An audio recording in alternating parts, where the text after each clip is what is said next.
Et on va parler football ce matin dans le Café des Sports. Maxime, direction Blagnac pour faire le bilan de cette nouvelle étape de la Champions Cup Récupo.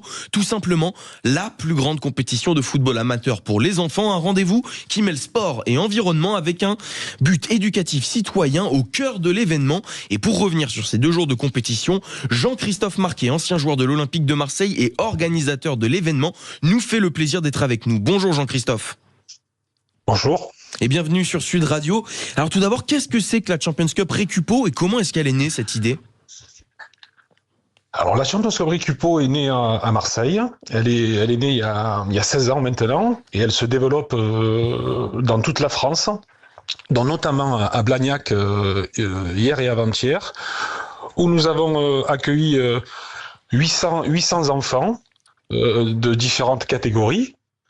Des garçons, des filles, où bien entendu ils sont venus participer au plus grand rassemblement de jeunes footballeurs et footballeuses en France avec leur équipement, avec une organisation qui est différente des autres événements, mais surtout aussi ce qu'ils découvrent avec grand plaisir, c'est ce village éco-DDS qui leur permet de associer le sport et l'environnement avec un parcours ludique, avec plein de choses à apprendre, notamment le tri sélectif, un quiz, un point bonus.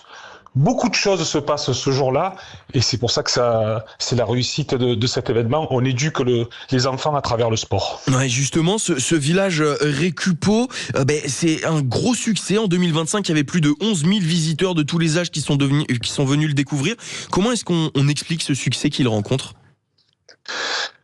On les surprend parce que à l'âge de 11 ans, on n'est pas habitué à associer le sport et l'environnement. Et quand ils arrivent dans cette compétition, où ils ont les yeux grands ouverts, ils nous font confiance et ils écoutent attentivement toutes les consignes qu'on peut leur donner sur le terrain et en dehors.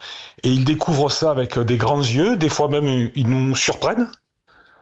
Parce que des fois, ils ont des réponses à pas mal de choses. Un peu plus même que des fois les adultes, les parents.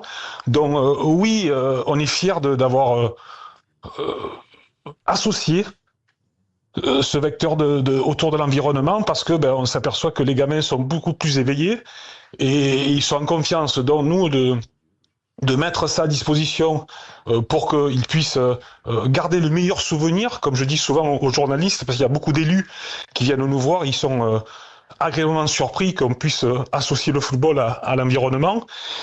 Et les gamins, le lundi à l'école, ils vont parler de leur but, ils vont parler de leur match gagné, de leur match perdu, mais ils vont aussi parler du tri sélectif, de tout ce qu'on leur a mis dans la tête. Et pour nous, c'est une grande fierté. Ouais, et puis c'est également l'opportunité d'affirmer un peu plus ce qu'on aime dire du sport et de ses valeurs, finalement éduquer les enfants et préparer le futur. On éduque les enfants à travers le sport, mais pas que. Et là, on s'aperçoit qu'on est sur la très très bonne voie parce que les enfants et les parents en gardent un très très bon souvenir.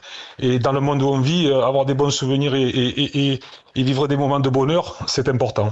Ouais, ces 2 derniers jours, l'étape était à Blagnac. On disputait la 5e étape, il en reste 4.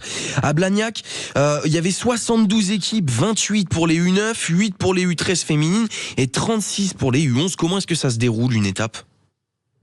Alors une étape, ça se déroule bien en amont parce que les clubs s'inscrivent sur notre site et l'engouement est important parce que, comme je dis, souvent c'est la Champions League des enfants parce qu'ils ont leur maillot, ils sont dans des conditions optimales et ils s'inscrivent et ils attendent ce jour-là comme le plus beau jour de leur vie et ils arrivent sur le terrain où il y a quand même un encadrement d'anciens professionnels qui les accueillent et ça aussi c'est la grande réussite de cet événement, car les éducateurs sont briefés, sont accompagnés.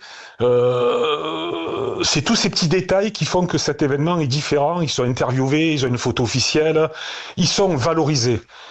Et je trouve que cet événement, et c'est le but, valorise ce football amateur, valorise tout ce côté qui est un petit peu dans l'ombre pour que ce jour-là, ils puissent vivre le meilleur tournoi de leur jeunesse et puis qu'ils en parlent et qu'ils apprennent surtout des choses. Le tous nous, c'est qu'ils apprennent sur le terrain et en dehors. Ouais, et puis ça rencontre un succès fou parce que c'est quand même sur la Champions Cup Récupo de manière générale, c'est 650 clubs, 6600 jeunes de 9 à 13 ans, une finale à l'Alliance Riviera à Nice, et puis quand même il y avait plus de 2000 demandes d'inscription. Comment est-ce que vous avez fait pour gérer tout ça ? Ben, c'est un casse-tête, parce qu'on veut faire plaisir à tout le monde. On a quand même des clubs fidèles qui pour nous est important. Ils étaient là dès le départ et on essaie chaque année de mettre des nouveaux clubs pour qu'ils puissent toucher et participer à cet événement. L'engouement est important, mais on réfléchit déjà pour agrandir les catégories, vraiment proposer un maximum de choses à tout ce football amateur français qui est en demande, pour qu'on laisse de moins en moins de clubs sur le côté, pour que ça soit vraiment une fête de tous ces footballeurs et footballeuses en France. Ouais, et puis il y a aussi depuis 2024 des clubs professionnels qui participent. Pourquoi cette volonté de les inclure également ? Ben, c'était aussi la demande des clubs amateurs qui voulaient se confronter à des clubs professionnels, dont ça fait 2 ans en finale à l'Alliance Riviera à Nice, où on fait les finales depuis 3 ans, où on a eu un accueil fabuleux.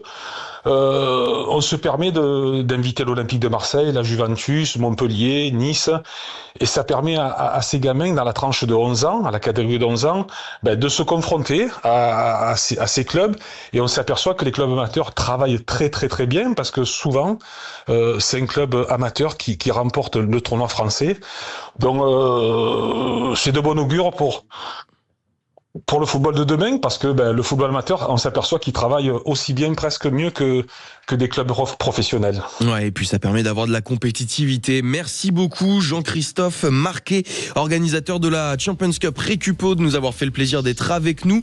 Prochaine étape pour l'événement, c'est du côté de Mézieux le 5 et le 6 avril, et la finale ce sera le 19 et 20 mai à Nice, à l'Alliance Riviera. Et merci à vous, mon cher Jules Boscherini, pour ce Café des Sports. On vous retrouve avec grand plaisir à partir de samedi prochain. Dans un instant, moi, je vous retrouve en compagnie de Thomas Binet qui débarque dans ce studio pour Oser Entreprendre et Oser Investir, vos rendez-vous économiques du dimanche sur Sud Radio. À tout de suite.